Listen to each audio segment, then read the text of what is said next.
bhajami Govinda Adi Purusham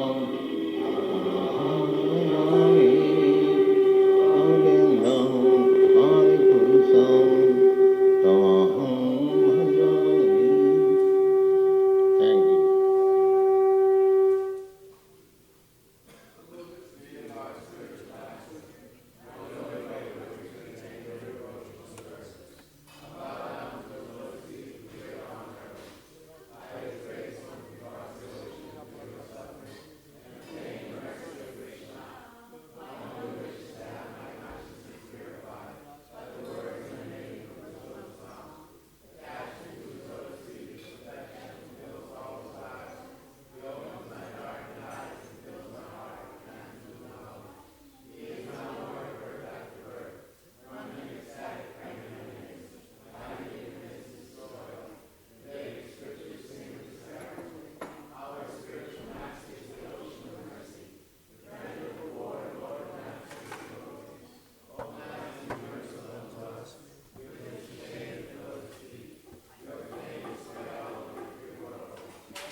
Srila Prabhupada ki jai.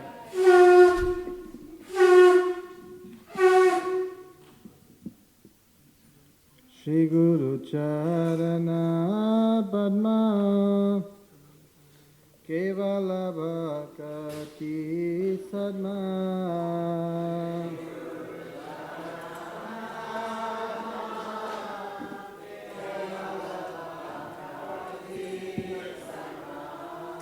Shri Guru Charana Padma Kevala Bhakati Sadma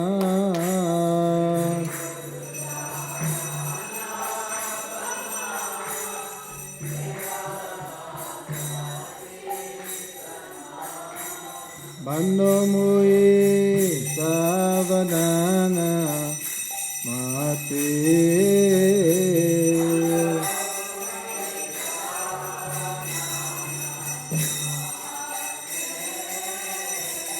Bando Mui Savadhana Mate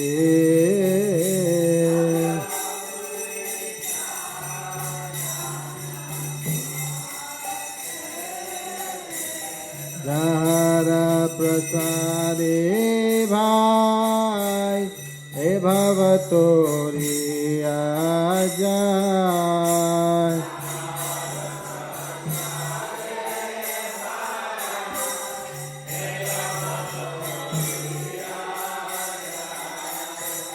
Jara Prasade Bhai E Bhavatori Ajay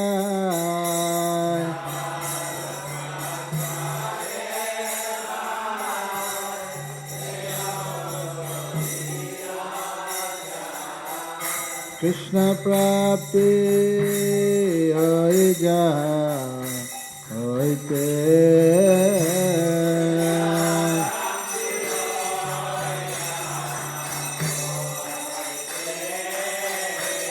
Krishna Prapti Hoy Hoyte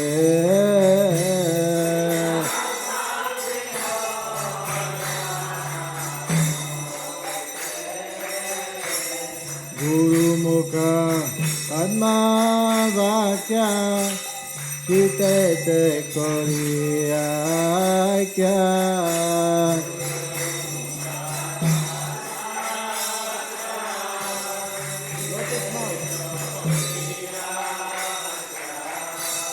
Guru Mukha Padma Vakya Chite Te Koriya Kya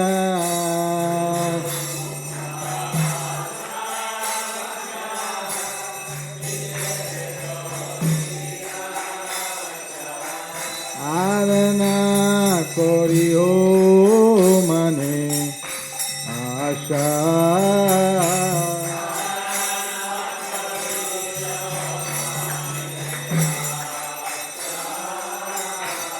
Arana Kori Ho Mane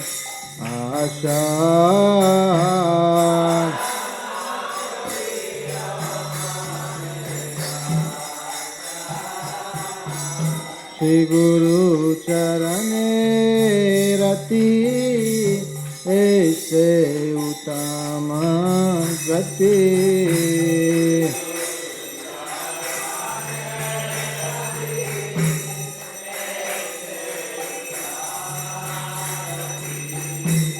Shri Guru Charane Rati Aise Uttama Gati.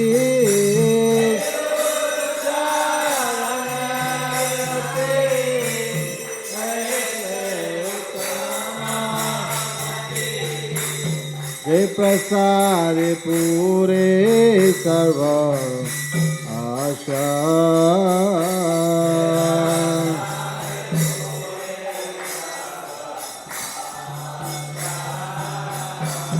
Jai prasare pure sarva asha.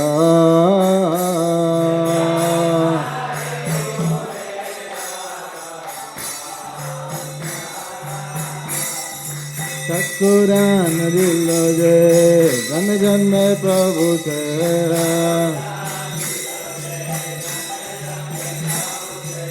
Kuran dillo je jan mein Prabhu tera.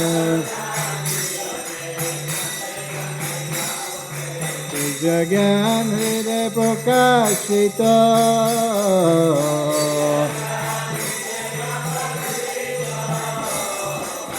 Jagyan hriday prakashita.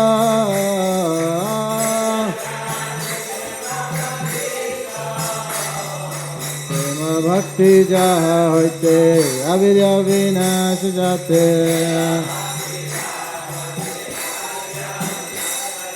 Prema bhakti jaha hoite avidya vinash jate.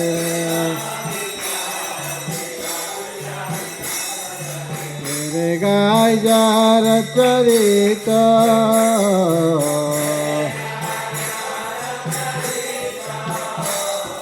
Tere gai jara charita.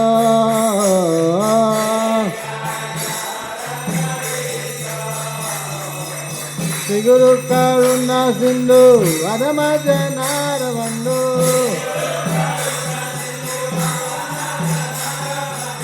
Shri Guru Karuna Sindhu Adama Janara Bandhu.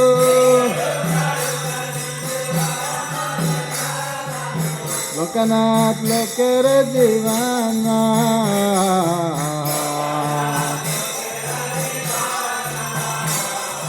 Lokanath Lokere Jivana.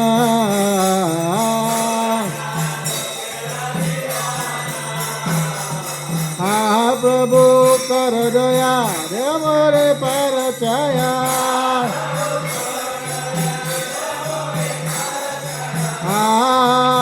Prabhu karo daya de amore parachaya.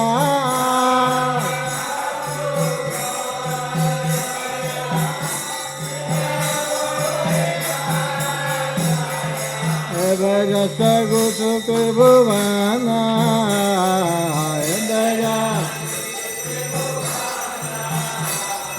Ebe Jasa Gusukhe Bhuvana.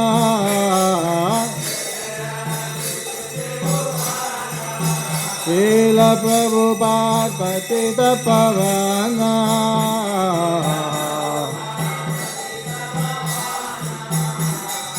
Tua paraloila sharana. Tua paraloila sharana.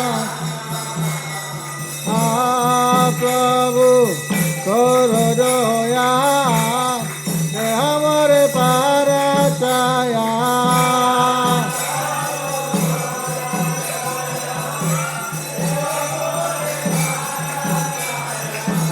Prabhu karo daya de amore parachaya.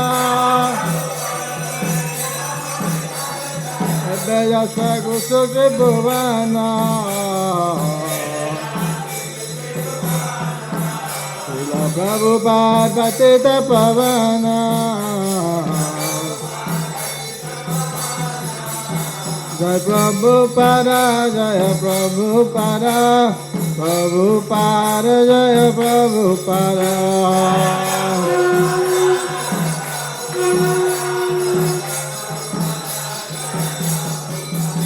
Prabhupada Prabhupada Prabhupada Jaya Prabhupada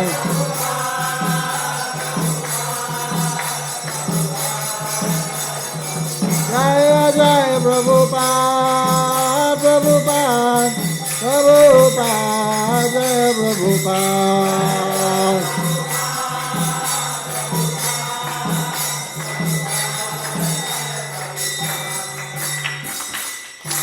Nama Om Vishnu Padaya Krishna Prestaya Bhutale Srimate Bhakti Vedanta Swami Nitya Namine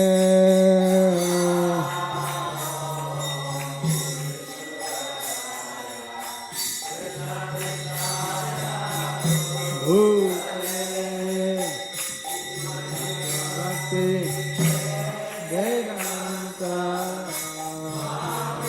Nitya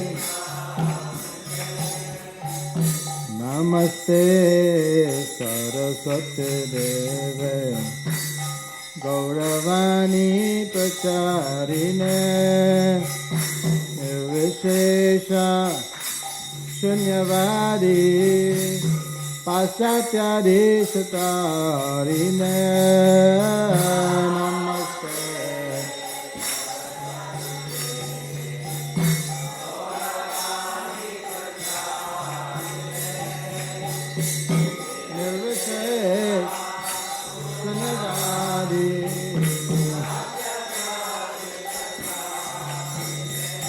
Jaya Shri Krishna Chaitanya Prabhu Nityananda Shri Advaita Gadadhara Srivasadi Gaura Bhakta Vrinda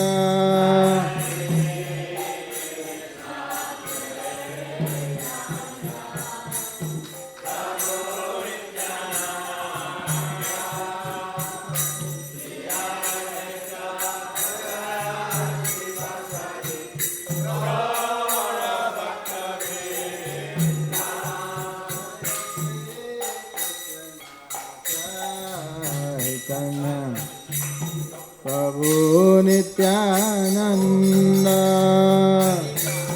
Shri Advaita Gadadhara Srivasadi Gaura Bhakta Vrinda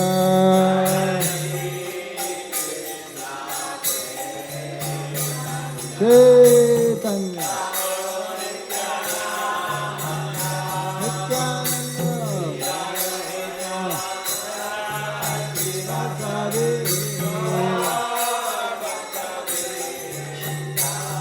Jaya Shri Krishna Chaitanya Prabhu Nityananda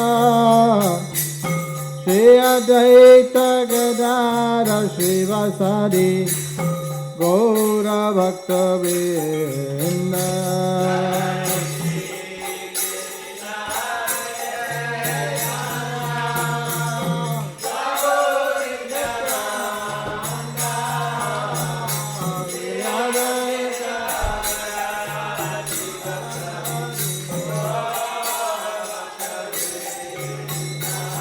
Jaya Gaura Bhakta Vrinda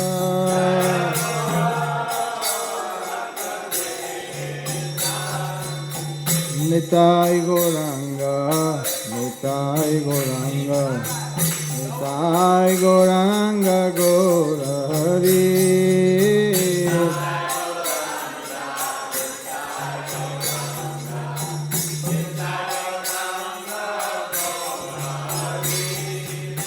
Nitai Gauranga, Nitai Gauranga, Nitai Gauranga, Gaura Hari.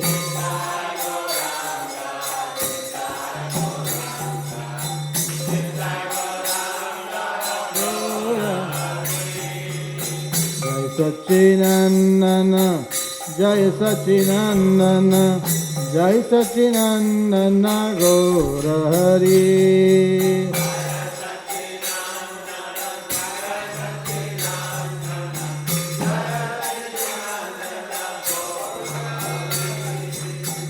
Krishna Krishna, Krishna Krishna, Krishna Krishna, Krishna Hare.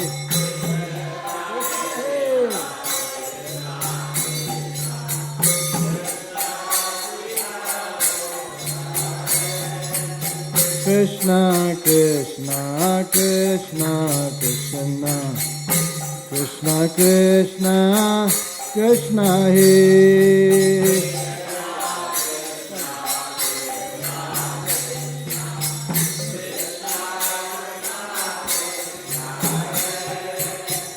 Krishna Krishna, Krishna Krishna, Krishna Krishna Rakshama.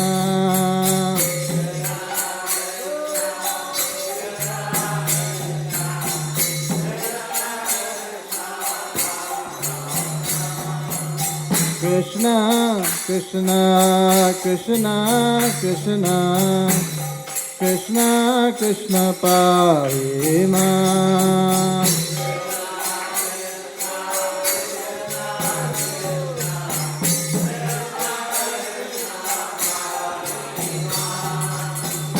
Rama Raghava, Rama Raghava, Rama Raghava Rakshama.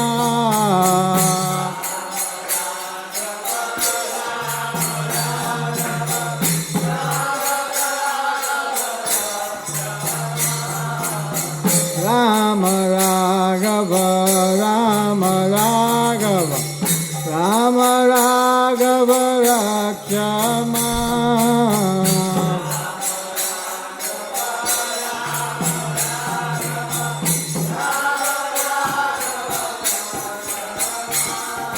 Krishna Keshava, Krishna Keshava, Krishna Keshava Parima.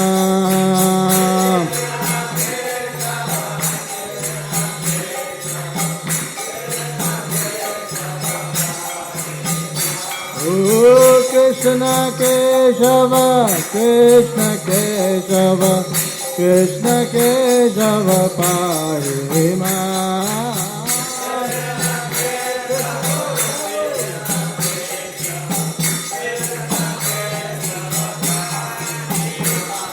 Hare Krishna, Hare Krishna, Krishna Krishna, Hare Hare, Hare Rama, Hare Rama, Rama Rama, Hare Hare.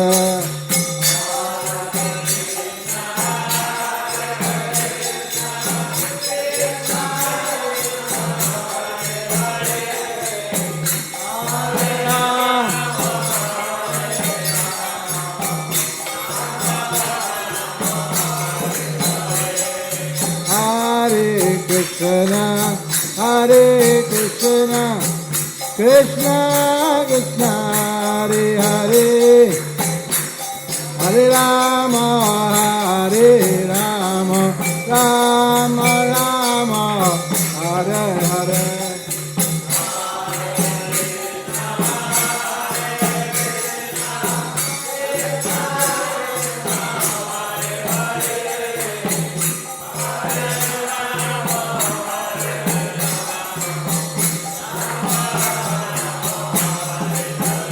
Bolo Hare Krishna, Hare Krishna, Krishna Krishna, Hare Hare, Hare Rama, Hare Rama, Rama Rama.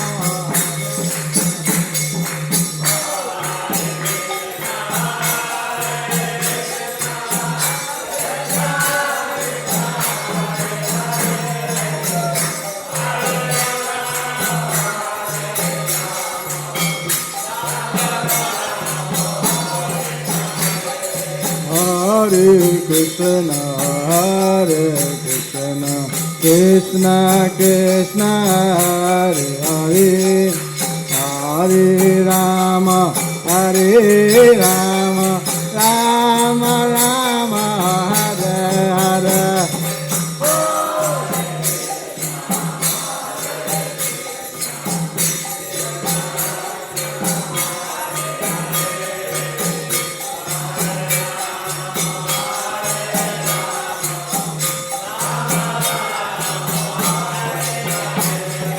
Hare Krishna,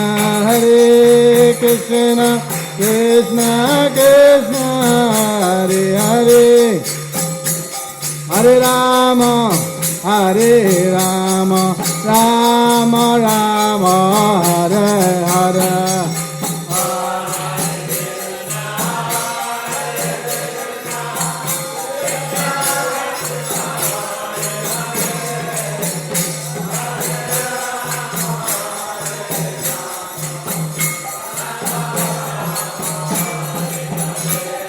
Hare Krishna, Krishna Krishna, Hare Hare, Hare Rama, Rama Rama, Hare Hare.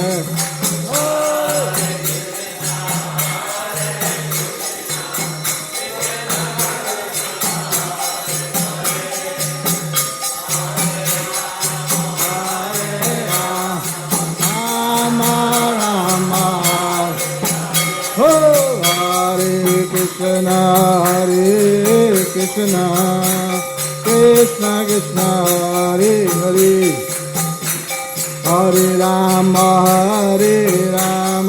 Rama Rama, Hare Hare.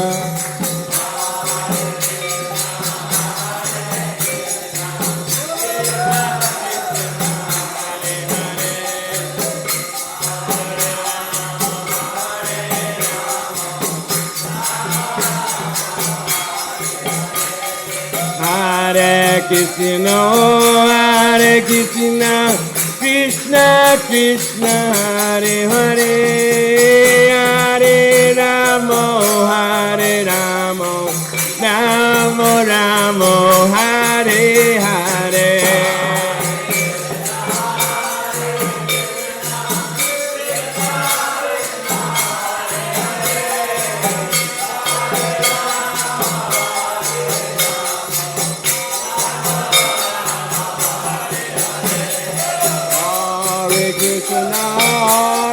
Krishna, Krishna Krishna, Hare Hare, Hare Rama,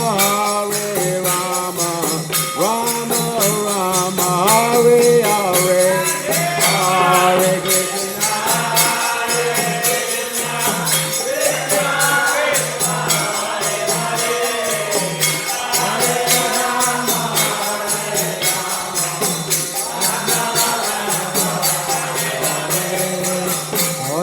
Krishna.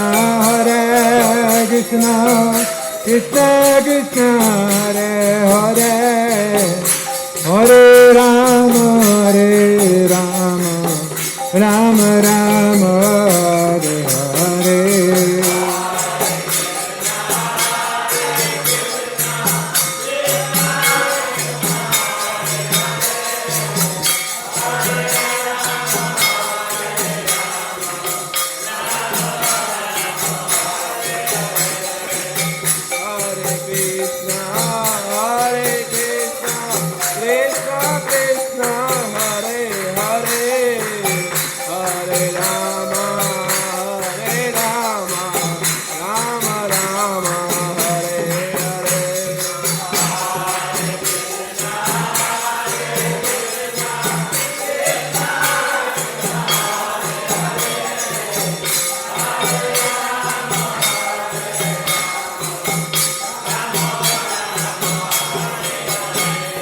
Hare Krishna, Krishna Krishna, Hare Hare, Hare Rama,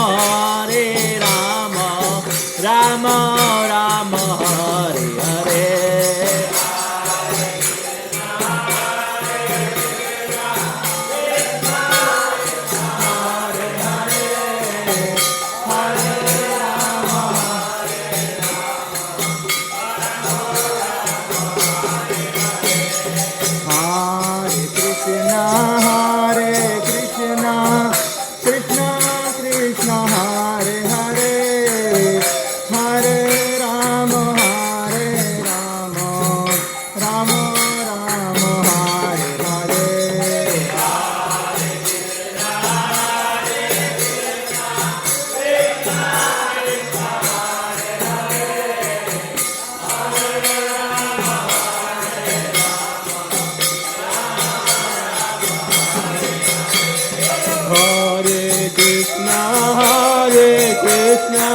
Krishna Krishna, Hare Hare, Hare Rama,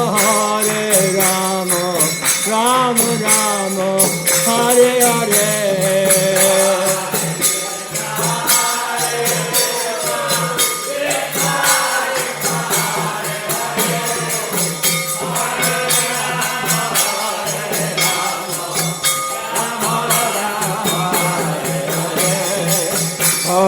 Krishna, Hare Krishna, Krishna Krishna, Hare Hare, Hare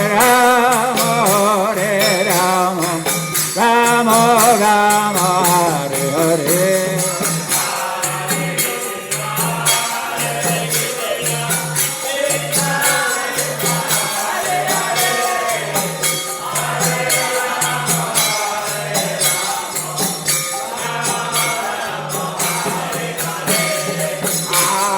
Krishna, Hare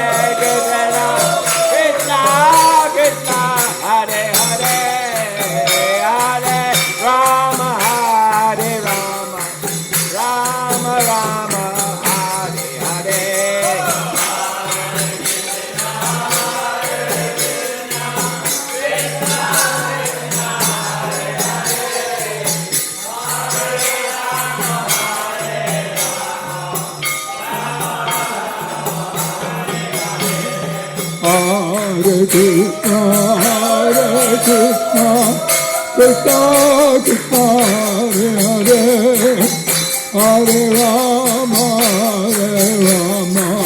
Rama Rama,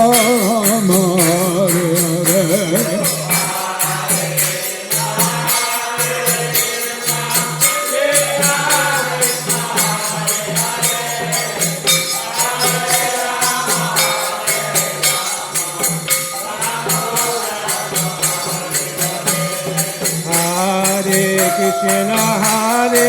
Krishna, Krishna Krishna, Hare Hare, Hare Rama, Rama Rama, Hare Hare.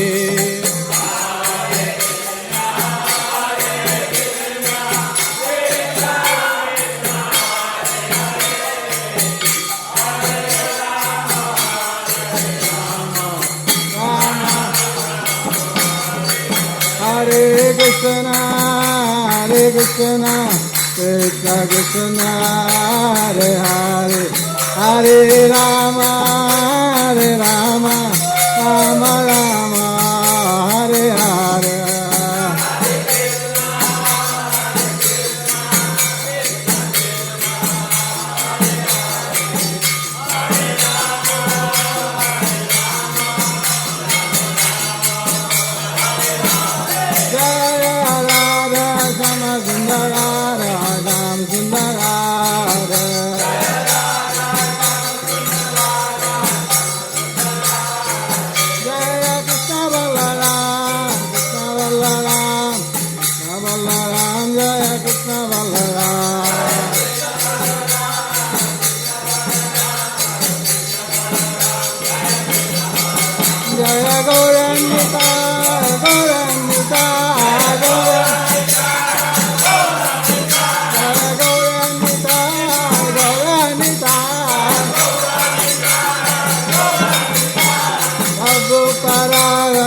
Prabhupada,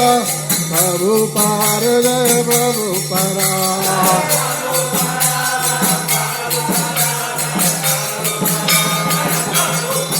Jai Gaura Haribo, Haribo, Haribo, Gaura Haribo.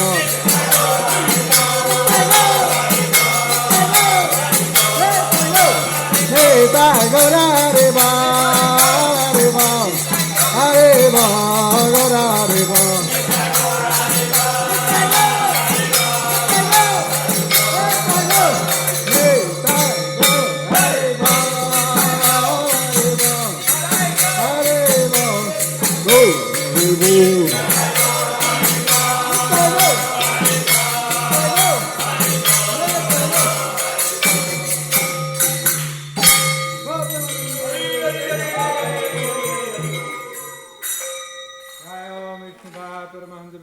Vrajacharya Stotarstu Shri Shimaresi Bhakti Vedanta Swami Srila Prabhupada Ki Jai. Jaya Vishnu Bhai Paramahansa Vrajacharya Stotarstu Shri Srimad Bhakti Siddhanta Saraswati Goswami Maharaj Prabhupada Ki Jai. Ananta Koti Vaishnava Vrinda Ki Jai. Namacharya Shri Haridas Thakur Ki Jai. प्रेम से कहो श्री कृष्ण चैतन्य प्रभु नित्यानंद श्री अद्वैत गदाधर श्रीवासारि गौर भक्त वृंद की जय। श्री श्री राधा कृष्ण गोप गोपीनाथ श्याम कुंद राधा कुंद गिरि गोवर्धन की जय। श्री वृंदावन धाम की जय, मायापुर धाम की जय, जगन्नाथपुरी धाम की जय, रमनवेती धाम की जय, तुलसी महारानी की जय, भक्ति देवी की जय, यमुना माई की जय, गंगा माई की जय, श्री हरिनाम संकीर्तन की जय। निताय गो प्रेमानंदे हरि हरि गो समवेता भक्त वृंद की जय। Ah, grace to the assembled devotee. Ah, grace to the assembled devotee. Ah, grace to the assembled devotee. Ah, grace to Sri Sri Guru Gauranga.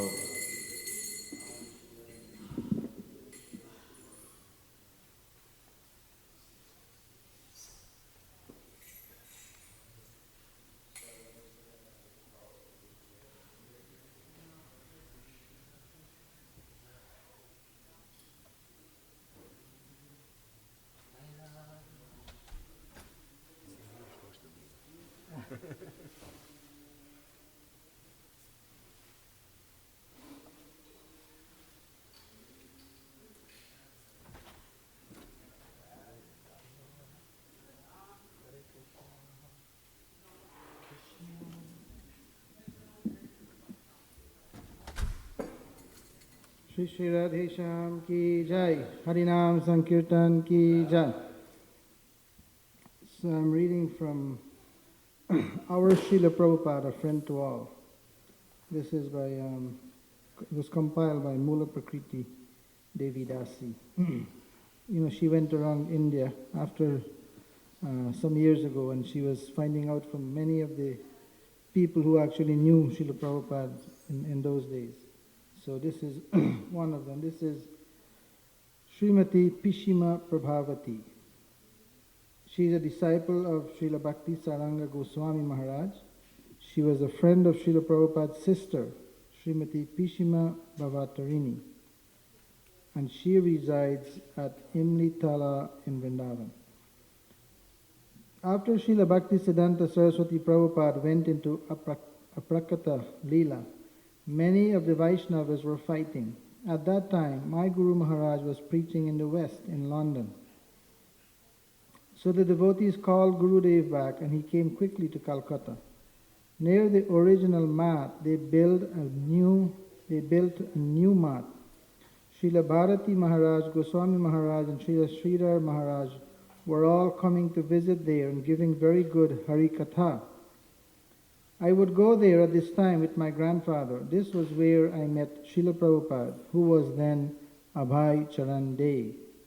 I saw him regularly at the mat, only not at his family home. I didn't know Prabhupada's parents or other relatives in the beginning.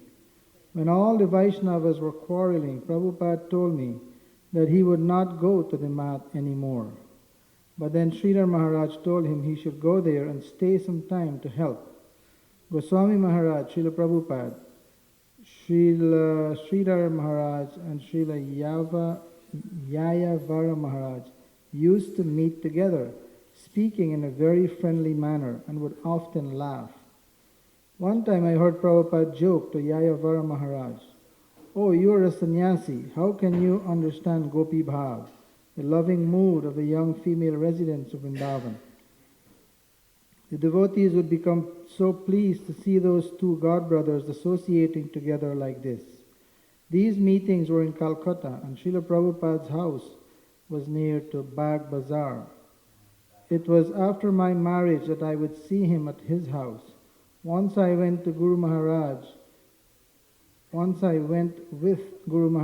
to Prabhupada's house when he was a Grihastha, before he came to live in Vrindavan and long before he preached in America. He was holding a Pran Pratishtha ceremony to install deities in his home. I think those same deities, small Sri Sri Radha Madhava, were at some time worshipped in his temple in Mayapur. As god brothers, Goswami Maharaj and Srila Prabhupada were close to each other. Prabhupada used to help Goswami Maharaj financially whenever he needed donations. But later, when Prabhupada's medicine business failed, at that time he couldn't help. Sometimes Prabhupada had some family problems and he would consult Goswami Maharaj about what to do. Often, I saw them in heart-to-heart discussion. They used to say that this samsara, or material life, this maya, is very bad. Everything is bad in this world. Srila Prabhupada ki jai, Harinam Sankirtan ki jai. So I'd like to welcome our guests who are visiting. I have a little note here. Let's see if I can find it. Krishna Swarup Prabhu is also here. So I'd like to welcome Krishna Swarup Prabhu back to Alachua. Now he was here for many years and then he left a few years ago to Mayapur with all his family. So nice to have you back here. Oh, there it is. Okay, so we have Rakesh Thakur Prabhu. Who's that? Hare Krishna. And then Hitendra Prabhu, and Puneet Prabhu. Haribol. Which one of you is the filmmaker? Which one of you is the filmmaker from South Africa? Not here? Oh, he's not here. Oh, okay. Okay, that's another guest. So I'd like to welcome him also. He's going to be helping Yadubar Prabhu with the filmmaking of Acharya, which is a new film that he is actually embarking on. So we'll have Harinam Sankirtan today in Jacksonville Beach, and Mother Vishnu Priya would like to make very nice prasadam for all the devotees who come. So if you'd like to go, please let me know, and I'll put your name down on the list so they can make enough prasadam for everybody. We leave at 10 o'clock from the parking lot here. You can come. If you have a car, we are looking for drivers. If you have a car that you would like to put some devotees in and we drive up there, Guru Vagni Prabhu will help pay for gas. So please be here a few minutes before 10 so we can put everybody in and then we can just go over. We'll do Harinam from 12 to 2. Then we'll take a dip in the ocean and then go take prasadam over at Godruma Prabhu's and Mother Vishnu Priya's home. And then come back. We'll probably get back here around 5 or so. You're also welcome to come. And Dhruva Maharaj Prabhu will give class today. Here are the devotees who have assisted their Guru in dressing the deities. Sri Sri Radhe Shyam were dressed by Mother Mantrini, Chota Radhe Shyam by Mother Leela, Sri Sri Krishna Balaram by Raghunath Prabhu, Chota Krishna Balaram by Nitai Priya, Sri Sri Gaur Nitai by Bhadra Prabhu, Chota Gaur Nitai by Mother Sri Vrindavan, and the Gurus and Lord Nrsingadev were dressed by Mother Madhuri Gopi.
Hare Krishna.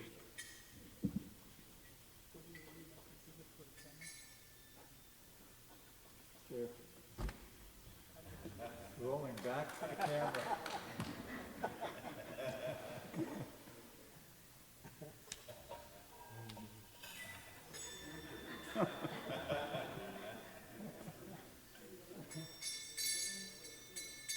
Jayo Radha Madhava Kunjabi Hari.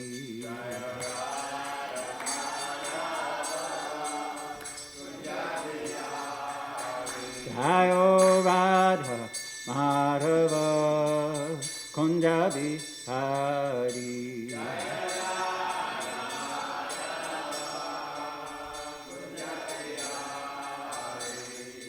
Gopijana Vallabha Girivardhari.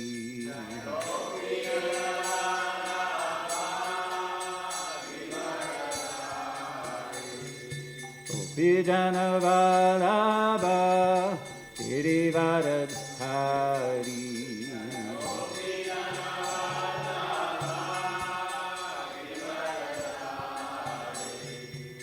Yasodanandana Brajajana Ranjana.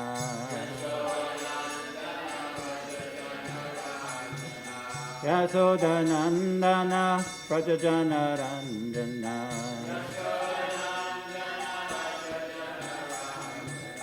Yamuna Tira Vanachari. Yamuna Tira Vanachari. Jayo Radha Madhava Kunja Bihari.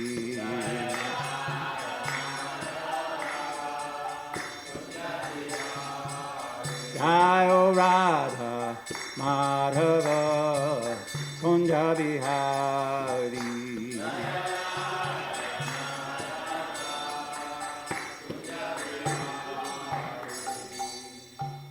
Om Vishnupad Paramahamsa Parivachikacharya Satyatasara Shri Srimad Bhaktivedanta Swami Srila Prabhupada Ki Jai. Jai Om Vishnupad Paramahamsa Parivachikacharya Satyatasara Shri Srimad Bhaktivedanta Saraswati Goswami Prabhupada Ki Jai. Ananta Koti Vaishnavindi Ki Jai. Namacharya Sila Haridas Thakur Ki Jai. Vamsa Kahonsi Krishna Chaitanya Prabhu Nityananda Shri Advaita Gadadhar Shivas Hari Gaur Bhaktivinoda Ki Jai. Sisi Radha Krishna Gopinath Shyama Kunda Radha Kunda Giri Govardhan Ki Jai. Sri Vrindavan Dham Ki Jai. Mayapur Navadvip Dham Ki Jai. Jagannath Puri Dham Ki Jai. Sri Chaitanya Charitamrita Ki Jai. Samaveta Bhaktivinoda Ki Jai. Go Premanandi. All glories to the assembled devotees. All glories to the assembled devotees. All glories to the assembled devotees. All glories to Sisi Guru and Gauranga. Glories to Srila Prabhupada.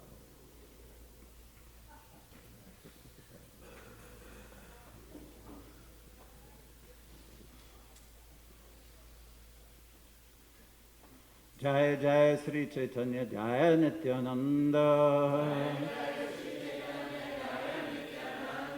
Jaya Advaita Chandra Jaya Gaur Bhaktavinda. Jaya Jaya Sri Chaitanya Jaya Nityananda.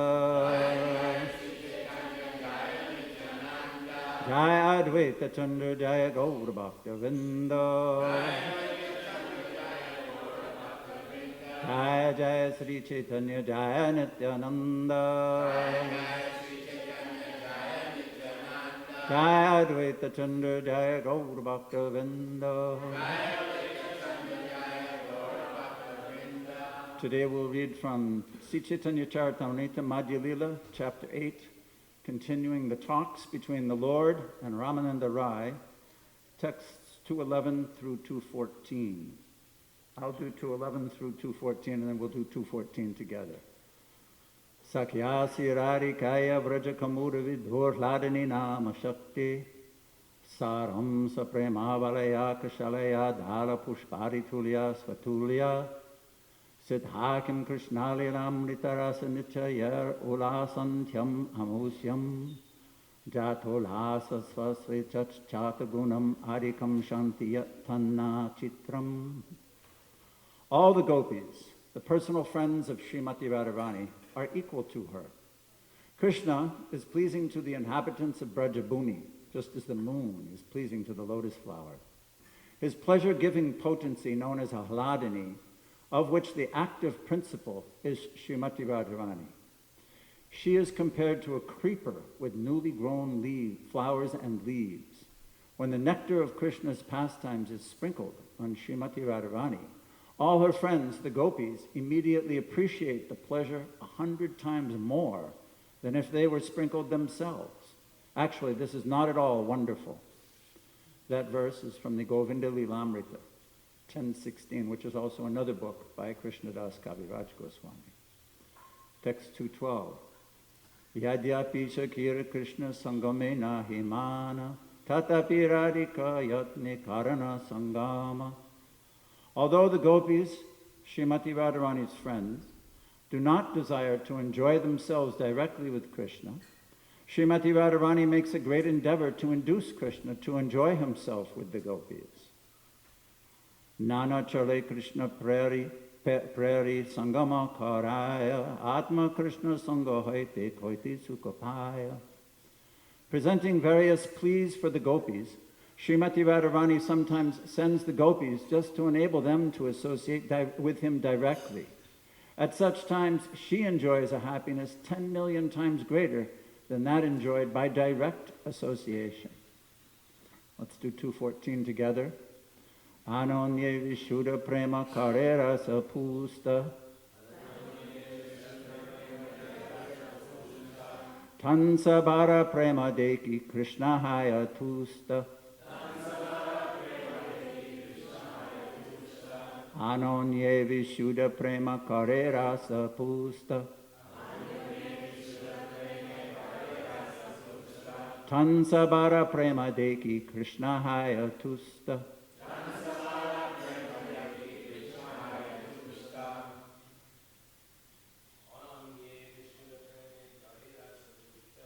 Anonye Vishuddha Prema Karera Sapusta Tansabara Prema Deki Krishna Haya Tusta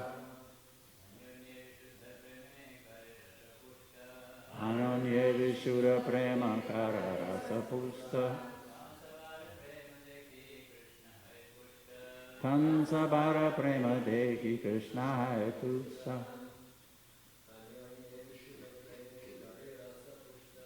Anonye Vishuddha Prema Karera Sapusta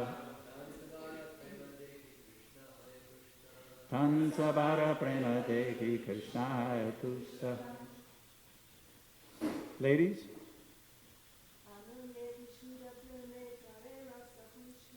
Anonye Vishuddha Prema Karera Sapusta Tansabara Prema Deki Krishna Haya Tusta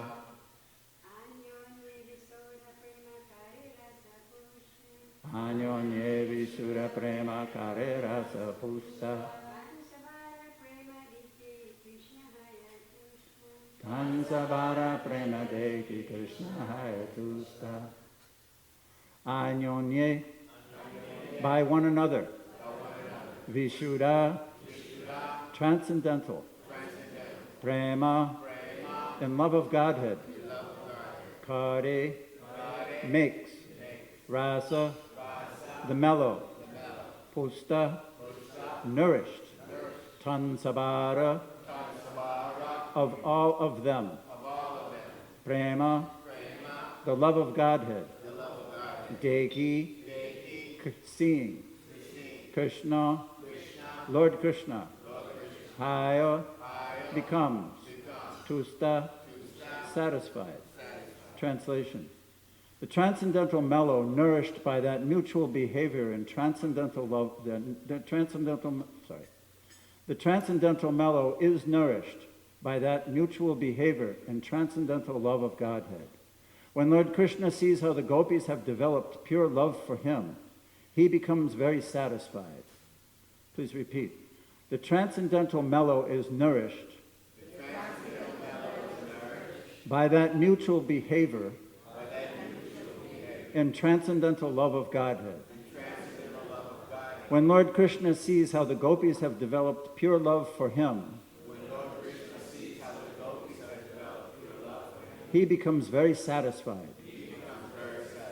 Purport by Srila Prabhupada. Srimati Radharani and the gopis are not interested in their personal happiness derived from association with Krishna. Rather, they become happy seeing one another associate with Krishna. In this way, their dealings are further nourished by love of Godhead. And seeing this, Krishna is very pleased. Om Jnanatimirandasya Ganandana Sarakaya Chakshurun Militam Gena Tasmai Sri Gurave Namaha. Continuing the talks between Ramananda Roy and Lord Chaitanya. Don, can you put it back to 207? There's a whole section here where Lord Ramananda Roy is describing further about the process of attaining love for God, which was described previously. In 197 earlier, Lord Chaitanya said, oh, this is wonderful. Now please, there must be a means to attain this stage of love. What is that means? And then Ramananda Roy goes in to describe the different characteristics of the gopis, which we've been discussing for the last several weeks. But starting with 207 until this verse 214, there's a particular theme that is spoken of that we want to sort of focus on today. So starting with 207.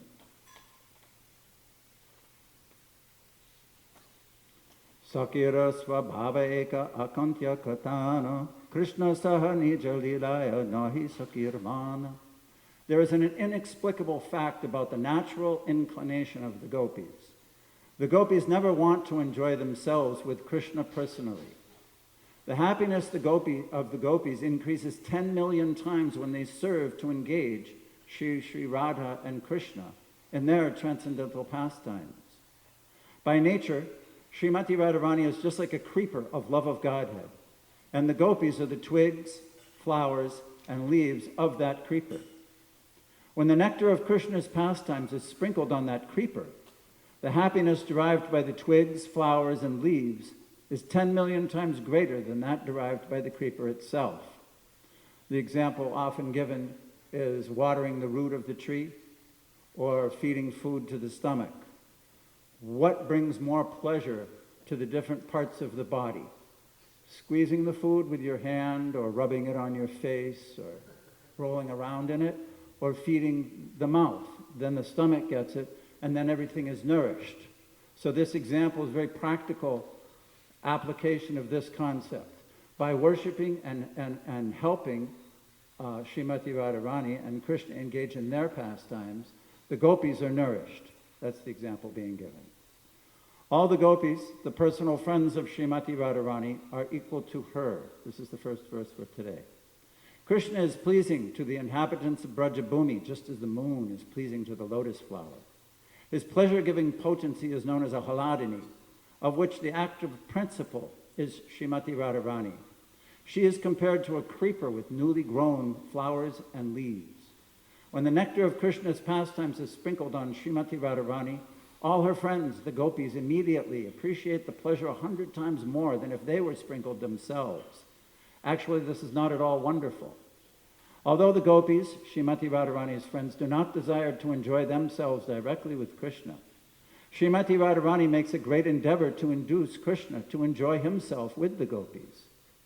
Presenting various pleas for the gopis, Srimati Radharani sometimes sends the gopis to Krishna, just to enable them to associate with him directly.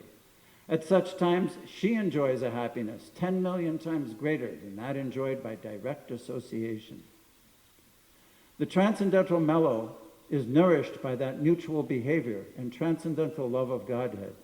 When Lord Krishna sees how the gopis have developed pure love for him, he becomes very satisfied. Such a beautiful concept, such an important principle, that transcendental mellow is nourished by mutual behavior and transcendental love of Godhead. The mutual appreciation and pure desire for each one of them to enhance the love of each other and everyone is actually the fuel which encourages more love. How does that happen? What is the science behind it is what we'll discuss. Madan, can you put on my first one? Unfortunately, a lot of this text is a little bit coded, because when you copy and paste something and then play it on another computer, it's a little bit difficult to see, but I think everybody's pretty much familiar with these verses, and those that have computers are familiar with that odd font. So we'll start with Brahma Samhita. When Lord Brahma was the first created being in the universe and performed tapasya for hundreds and thousands of years, the result of his tapasya was that he was empowered to see from within his heart Goloka Vrindavan and offer prayers to the Lord in that place. One of them, text 37, discusses this topic. Ananda chinmaya rasa pratibhavita bhistabhirya eva nijarupatakarayabhi Goloka eva nivasya kakilatma bhuto govindamari purusam tamaham bhajami. I worship Govinda, the primeval Lord, residing in his own realm Goloka with Radha, resembling his own spiritual figure, the embodiment of the ecstatic potency, possessed of the 64 artistic activities in the company of her confidants, Sakis, embodiments of the extensions of her bodily form, permeated and vitalized by his ever blissful spiritual rasa. Purport. Although the Lord Absolute and his potency are one and the self-same existence, still they exist eternally as separate entities, as Radha and Krishna. In both the ecstatic energy and the transcendental Lord Krishna, there exists Sringara Rasa, amorous love, whose quality is inconceivable. This means that, as we just read in the purport to this one about nourishing, Srimati Radharani is the embodiment, the personified pleasure potency. If we could take all the different potencies, Parasya Shaktir Vividaiva Shruyate, and extract one of them, called the pleasure potency, and personify it, that's Srimati Radharani. So what this sentence is saying is that in both the ecstatic energy, in both the pleasure potency, and the transcendental Lord Krishna, there exists Sringara Rasa, amorous love. This is the essence of pleasure.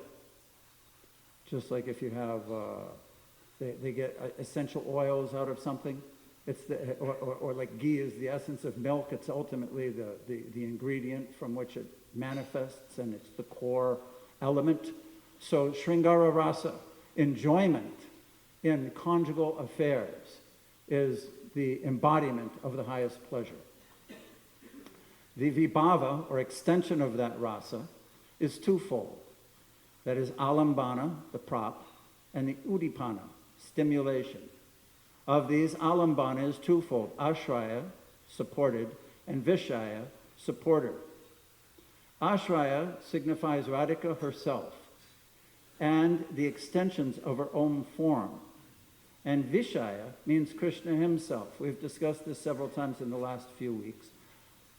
There are two people in love. In a loving relationship, there has to be at least two. One is the abode which has love in it. And the other is the beloved, the recipient of that love. One is the container.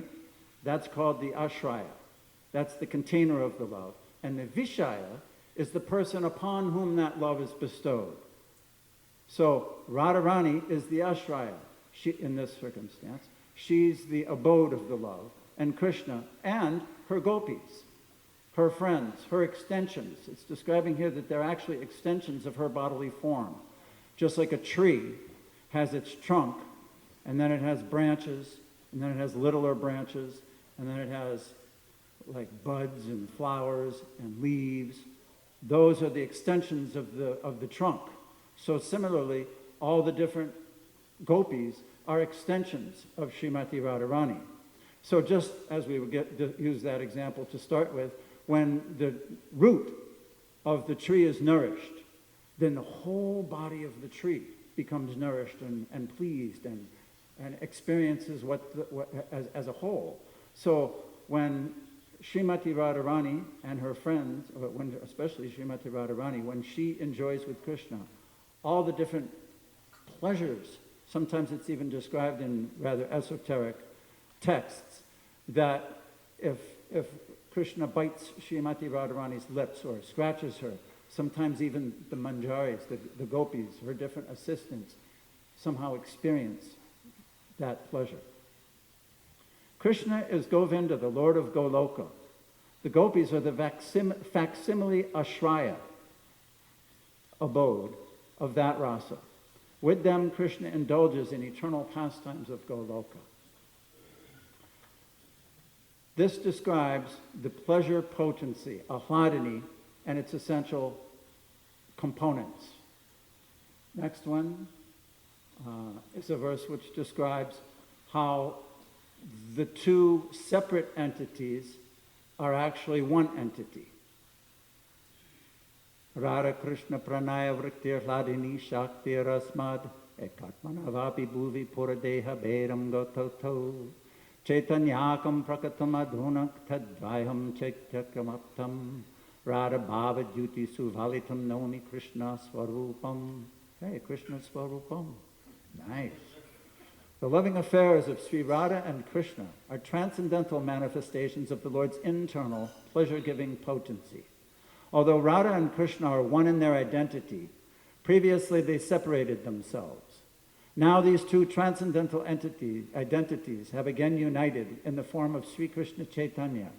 I bow down to him, who has manifested himself with the sentiment and complexion of Srimati Radharani, although he is Krishna himself. Such a mystical, wonderful manifestation of the Lord's pleasure-giving potency, where sometimes they're manifested as Radha and Krishna separate entities, and sometimes they come together as one entity. And it's eternally so, where they can enjoy all those different things.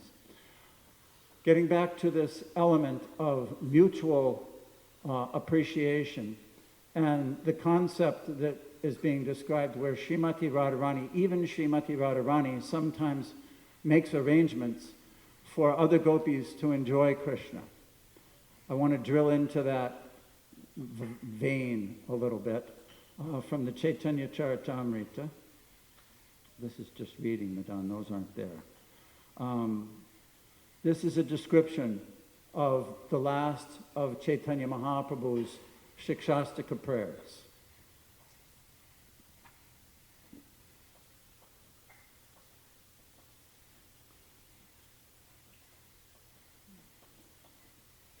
Ashlishavaparātam panastumam adarshanam marmahutam karotuva yatatavavadadatolam pato mataprananastastu sevana paraha. Let Krishna tightly embrace this maidservant who has fallen at his lotus feet, or let him trample me, or break my heart by never being visible before me. He is a debauchee after all, and can do whatever he likes, but he is still no one other than the worshipable Lord of my heart. I am the maidservant at the lotus feet of Lord Krishna.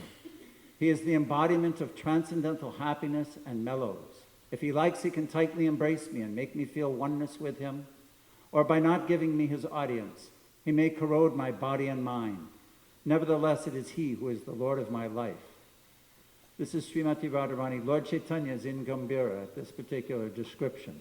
How Krishnadas Kaviraj Goswami has developed it is that he is explaining how Chaitanya Mahaprabhu used to sit in the Gambhira in his room at Kasi Misra's house with Ramananda Rai, who this conversation that we're discussing years prior continued. They churned these topics. And as they churned them, the ocean, just like the ocean of milk, when it was churned, different ingredients came out. So in the same way, while they churned these topics, the various aspects of love of Godhead manifested. And this is the topmost last of Lord Chaitanya's verses, describing the mood of Srimati Radharani. By hearing this, descriptions, by hearing how he's experiencing it, we can better understand what is the mood, what is the attitude, what is life like in the spiritual world. My dear friend, just hear the decision of my mind. Krishna is the Lord of my life and in all conditions, whether he shows me affection or kills me by giving me unhappiness. Sometimes Krishna gives up the company of other gopis and becomes controlled, mind and body, by me. Thus he manifests my good fortune and gives others distress by performing his loving affairs with me. Or, since after all he is a very cunning, obstinate debauchee with a propensity to cheat, he takes the company of other women. He then indulges in loving affairs with them in front of me to give distress to my mind. Nevertheless, he is still the Lord of my life. I do not mind my personal distress. I only wish for the happiness of Krishna. For his happiness is the goal of my life. However, if he feels happiness in giving me distress, that distress is the best of my happiness. If Krishna, attracted by the beauty of some other woman, wants to enjoy with her, but is unhappy because he cannot get her, I fall down at her feet, catch her hand, and bring her to Krishna to engage her for his happiness. When a beloved gopi shows symptoms of anger toward Krishna, Krishna is very satisfied. Indeed, he is extremely pleased when chastised by such a gopi. She shows her pride suitably, and Krishna enjoys that attitude. Then she gives up her pride with a little endeavor. Why does a woman continue to live who knows that Krishna's heart is unhappy, but who still shows her deep anger toward him? She is interested in her own happiness. I condemn such a woman to be struck on the head with a thunderbolt, for we simply want the happiness of Krishna. Sometimes the love of the gopis is compared to gold. Pure gold is just gold. It's kind of malleable. It's soft. So oftentimes jewelers will mix it with other metals that are more hard. Pure gold is 24 karat gold. Mix a little alloy with it, some other metals, to make it so that it can, like if you made a ring out of gold, 24 karat gold, and then like wash the dishes or function with it, it would no longer remain round. It would like mold around your finger. So in order to make it harder, they add an alloy. More alloy, less carats. More alloy, 20 karat gold. More alloy, 18 karat gold. More alloy, 14 karat gold. More alloy, 10 karat gold. So in this analogy, the gopis caring for Krishna's enjoyment is 24 karat gold. The sense, the propensity, the impulse that I want to also enjoy is like the alloy metal. It brings the pureness down. So this material world is a reservoir of an abode for jiva souls who have the propensity that I come first and Krishna comes after, or there's not even a Krishna. So when we look at this extreme differential between like a scale, one end and all the way to the other end, the question arises, how can we, what is the path? What is the method? What is the process by which a person can transform from that tendency to this kind of love? This is the process of Krishna consciousness. Unfortunately, we don't have the capacity to simply intellectualize something, understand it, and apply it. There's a part of us as jiva souls which goes deeper. Imagine for a moment, if you will, a tunnel in your heart that goes down into the depths of your heart. Go down as far as you can go. Just let yourself go way down, as far as you can get. No matter how hard you try, you can't get to the bottom. There's more. It's an abyss. And it keeps going and going and going, way down, further.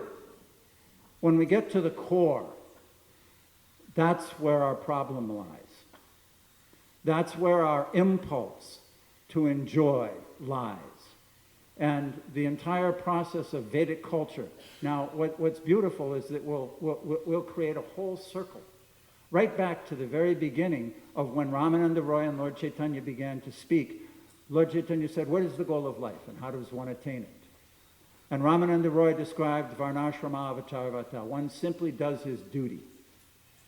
So that's the beginning. Last week, a couple weeks ago, also we explained that many times in this description of love of Godhead, the example of a mango is given, where the mango is unripe and the mango is very ripe and tasty and soft and juicy.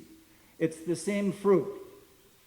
So the activities, the process, the staircase, the yoga ladder is all one entity.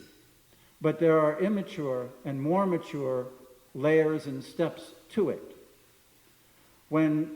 And periodically, throughout history, the Lord himself comes and propagates the method appropriate to time, place, and circumstance by which the people in the world and the universe can elevate to come to this platform of love of Godhead.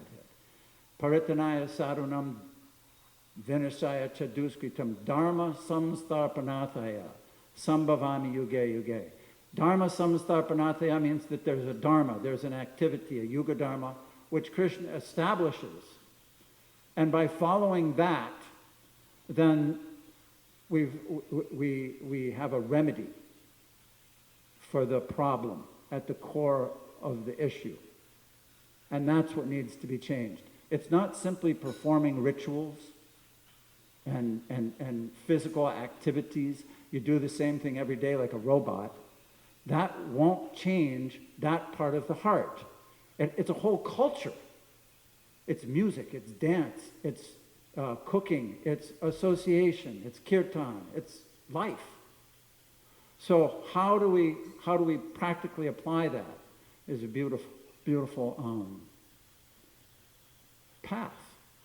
It's a wonderful path, but it's fraught with so many obstacles and difficulties as we tread it. So each part of it has its own, just like a river. A river flows from its beginning all the way down. Say we're starting in a Gomukh, and you go all the way down to Gangasagara.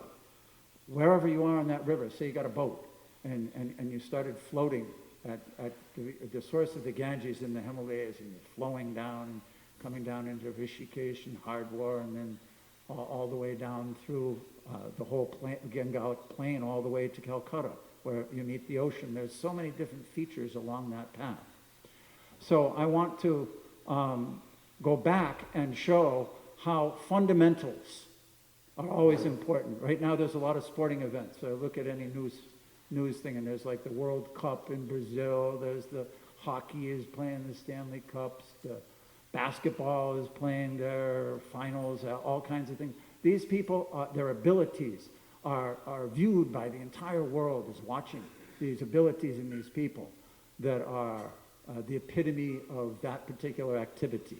Could be music, could be dance, could be anything, theater, but there are always fundamentals. When you watch a team practice, they're not practicing the super duper shot that once in a game manifests itself in a moment. They're practicing fundamentals and building upon their abilities from those fundamentals, simply kicking or passing or playing the notes of a scale if you're a musician. Whatever there are basic principles that build ability so that a person can excel in those moments and times when it's necessary. So the fundamentals of how to get to that core of the heart where the wrong attitude lies is what Dharma is and what Krishna is presenting. So we have a circumstance where now we're studying Bhagavad Gita. So I'm reading on one hand, in my experience, about the love of the gopis and Srimati Radharani, and at the same time I'm reading about Arjuna and his dilemma on the battlefield. And it was a beautiful synthesis of ideas and fundamentals which blend together and show this example of the mango. It's the exact same thing that needs to be done in any circumstance.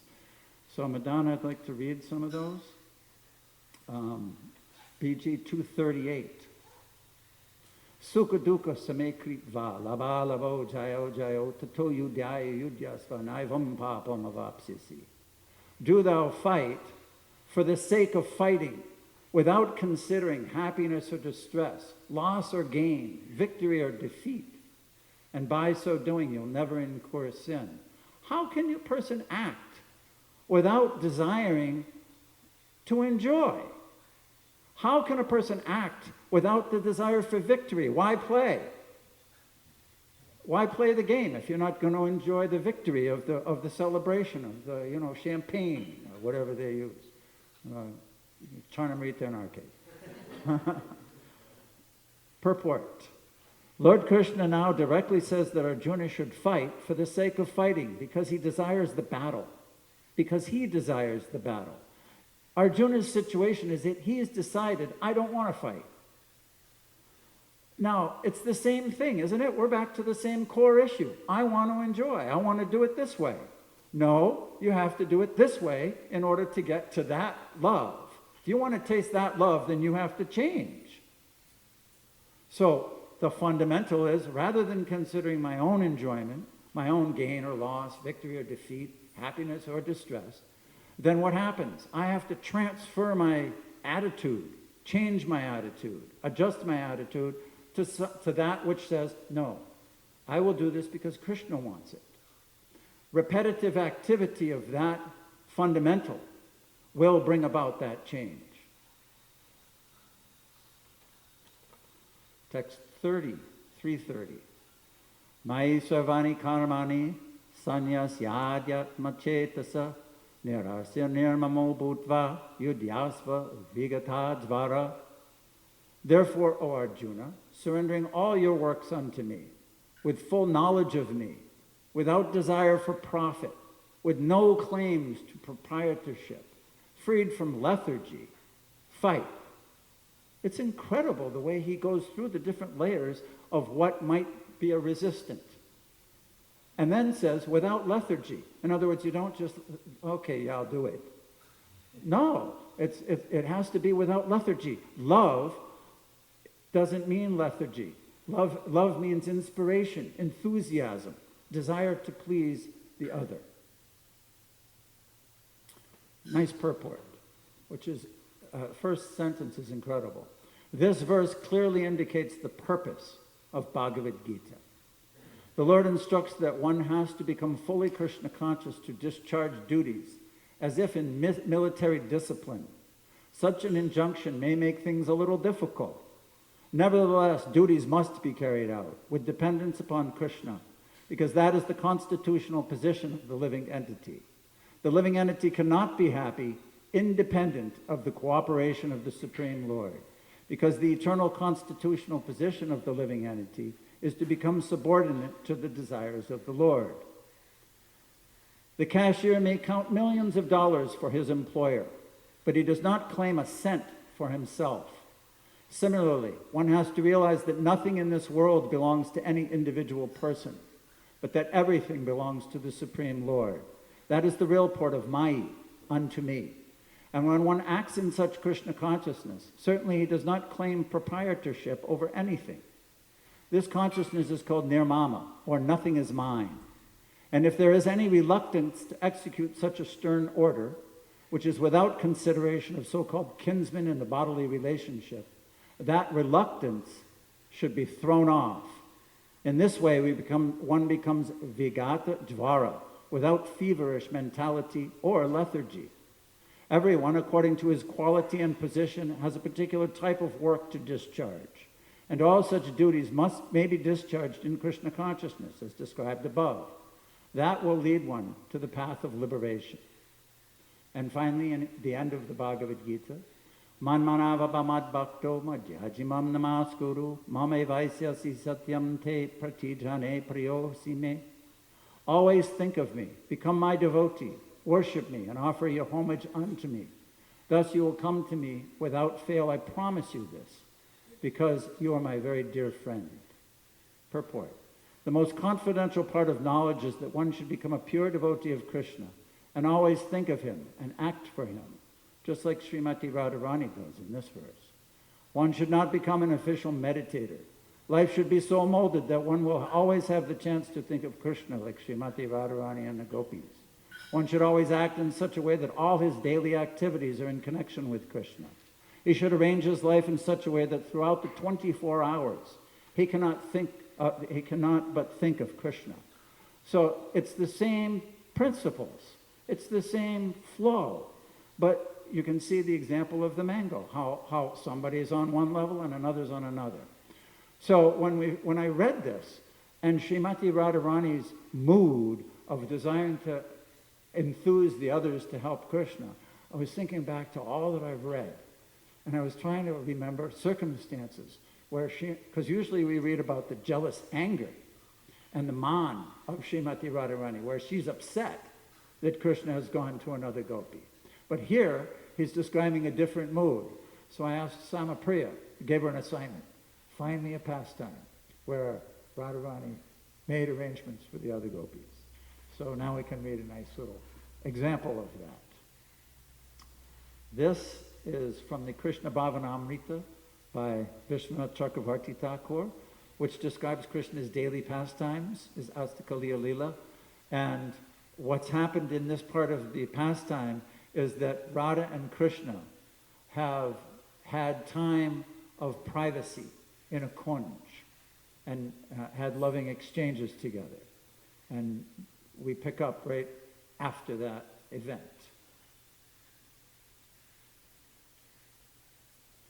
Actually, rather than going through the whole thing, what happens is that just after they had enjoyed, oftentimes we see paintings, just like Seva Kunj is famous for this, where Krishna dresses Radharani, right? He dresses her, Sringaravat. If you go to Sringaravat, Nityanandavat, near the Radha Damodar temple on the banks of the Jamuna, it's a place where Krishna dressed Srimati Radharani. So in this circumstance, what he does is he dresses her like him. And she looks exactly like him. He uses his shawl, he uses his dhoti, he even gives her his flute and a crown. So now there are two Krishnas in the kunj, and the different gopis are coming to that area.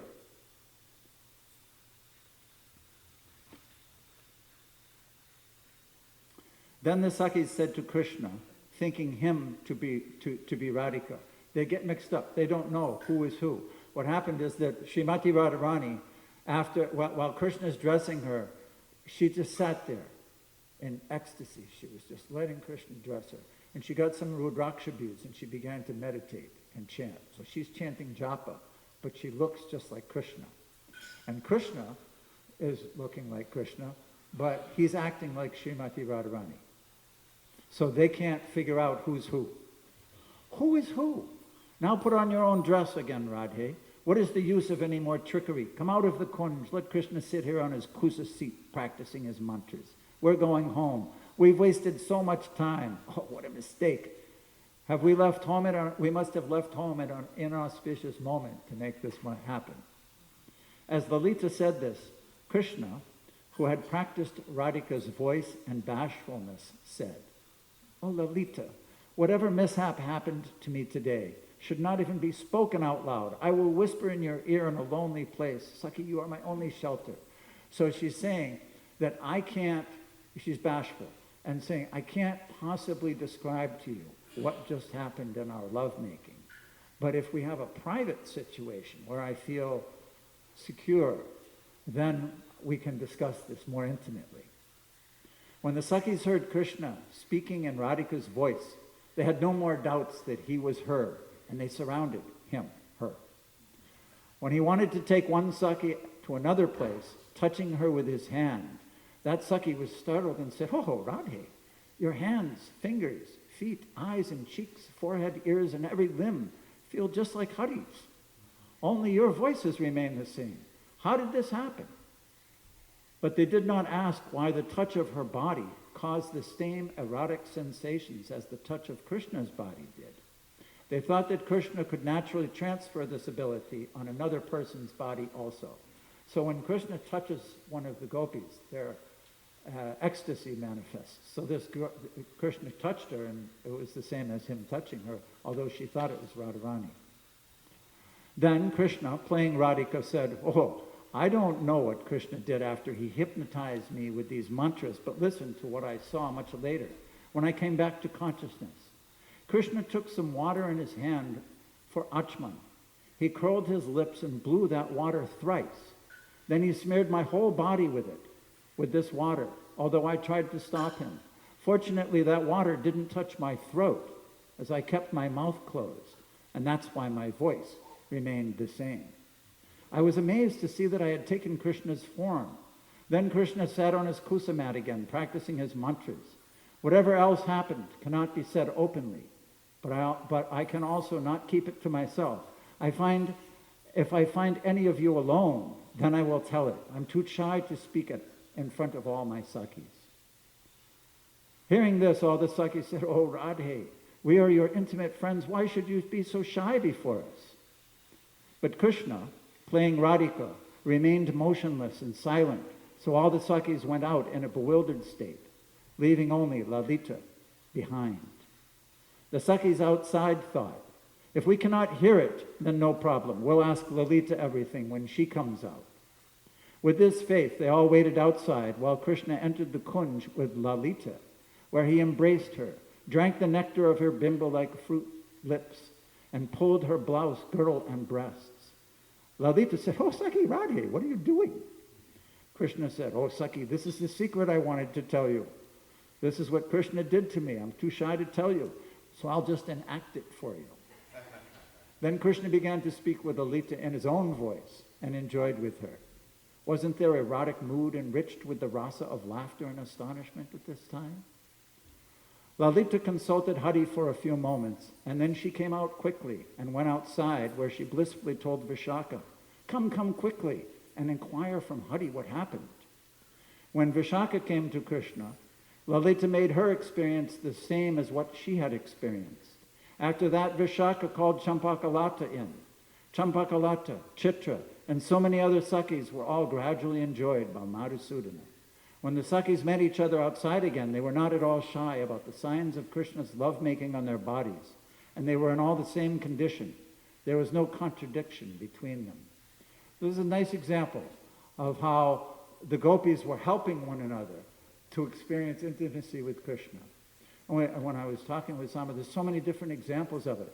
On Thursday night, she does puja, where the devotees take off the dress that Krishna has during the day and then put on the night dress. And there's 10 people? 8 to 10 people, 5, 6, 8 people, how many ever. And they're all working together. Each one's doing their own thing, but they once in a while help each other. And over the course of the last year doing this, have developed their own little relationships between each other. Just one night a week, but over the course of a whole year, that love, that appreciation for one another in that service. Cooks do the same thing. On Sundays, when they have that Krishna's lotus feet and put it on the devotees' heads, sometimes I'll see somebody grab somebody else and put them in line and help them up to have this experience. Just like the sun can shine on me, and I can sit there and meditate on it, look at it, and get totally absorbed in it. And somebody 100 miles away can do the exact same thing. I don't have to be envious of that person or think that they're getting something that I should have. The element of envy, jealousy, and the lower nature of the jivas manifests very much in this Kali Yuga. And to combat it, what is the Dharma? Sankirtan. Sankirtan means that we congregationally chant together, help one another. Part of the remedy, part of the medicine, is to work together, to associate together, to help one another, to gradually learn how to change this attitude of me, I, me, mine, to Krishna's pleasure. This is the essence of the Sankirtan movement and the essence of this ripe love of God. The verse again, especially 204.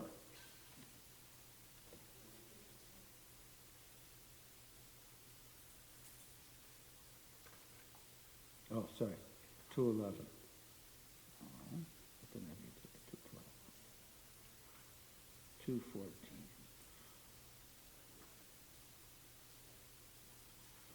The transcendental mellow is nourished by that mutual behavior and transcendental love of Godhead. When Lord Krishna sees how the gopis have developed pure love for him, he becomes very satisfied. Are there any comments or questions on these topics? Mukunda Prabhu.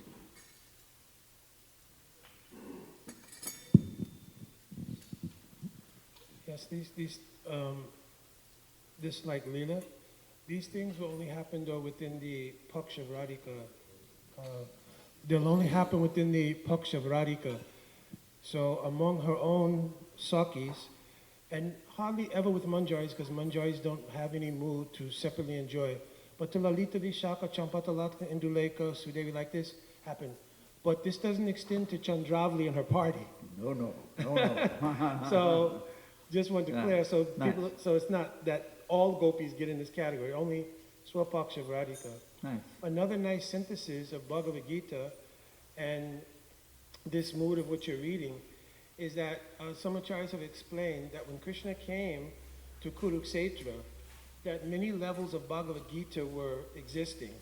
So Samanyanupakyan means like the general understanding for people for Dharma is one.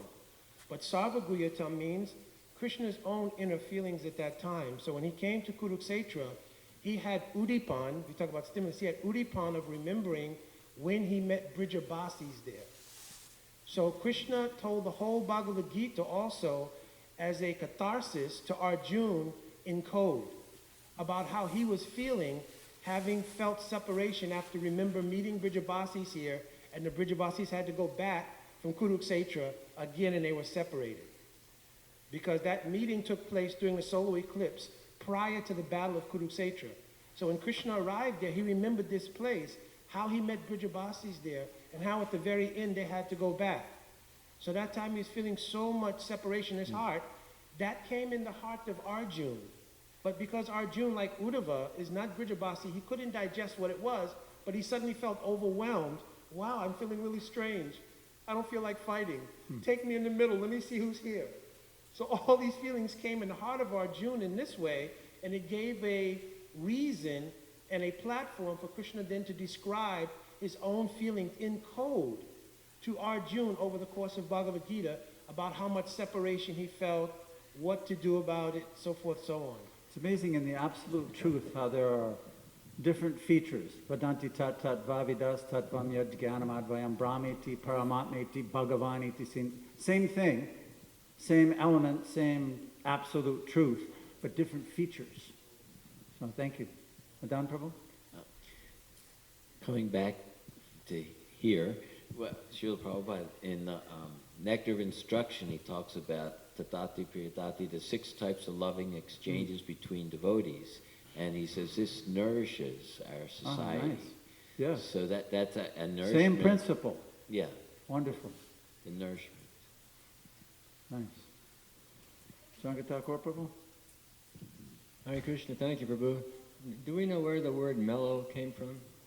My understanding is that it's Bhakti Siddhanta's translation. He was the one that developed that close translation for rasa. There's no real word which imbibes the meaning thoroughly. Maybe Sanskrit scholar can help us. Coming from Mayapur, teaching Sanskrit, now you gotta show your stuff. No? Okay. Ramanya Prabhu? No, no about Sanskrit. No. Other thing? Well, Prabhupada used that word many times. Yeah. Oh, sure. So many times. Yeah. It's in the books. Hmm. But anyway, it's a technical thing. Yeah. Anyway, just Prabhupada mentions Narottam Das Thakur, the great Acharya, and his bhajan.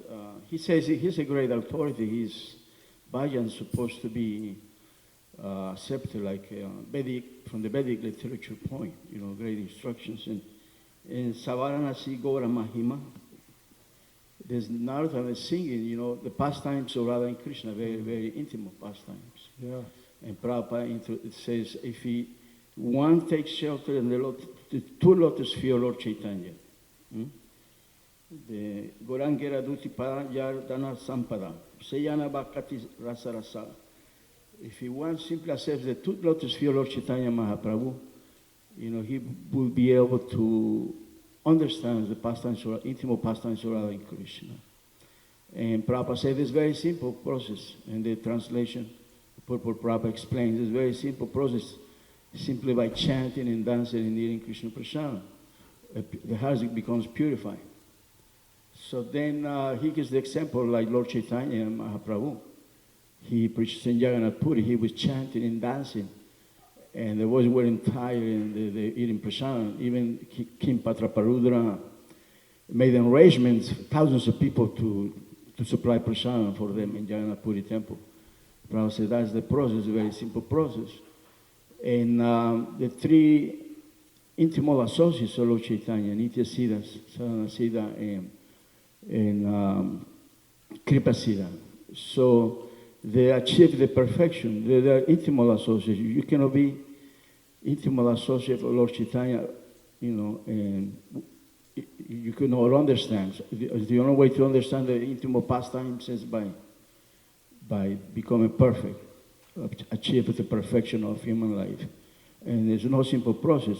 But Srila Prabhupada made it easy all over the world. Yes, You remember? He's giving us the exact same process. Exactly. Just what Chaitanya Mahaprabhu and his associates did, that's what we're doing. It's maybe applied a little bit differently according to time, place, and circumstance, but basically it's the same activities. So Prabhupada gives the example like the waves of the ocean, So the waves of devotional service transcendent to loving for Radha and Krishna, you have to understand, simply by chanting and eating Krishna Prasad and dancing. So when Prabhupada, he showed to us his pure love for Lord Chaitanya Mahaprabhu. When he traveled even parts of the world, he went in trance, in ecstasies. And he manifested those things to the devotees. They felt it, It's different weakness. So that's a very simple process. At the same time, it's very high elevated. And Prabhupada concludes, therefore Narottam Das Thakur concludes his song saying, Grihe Vanete Tabe Hagoranga Boledake. So it doesn't have to be a renounced order of life to understand Krishna consciousness. It can be a householder, it can be a vanaprastha or sannyas, anyone. Or simply by chanting and dancing and eating Krishna Prasad. That's the process. So Prabhupada made it very easy for us, or the great acharyas. So now we just have to follow it. Hare Krishna. Thank you.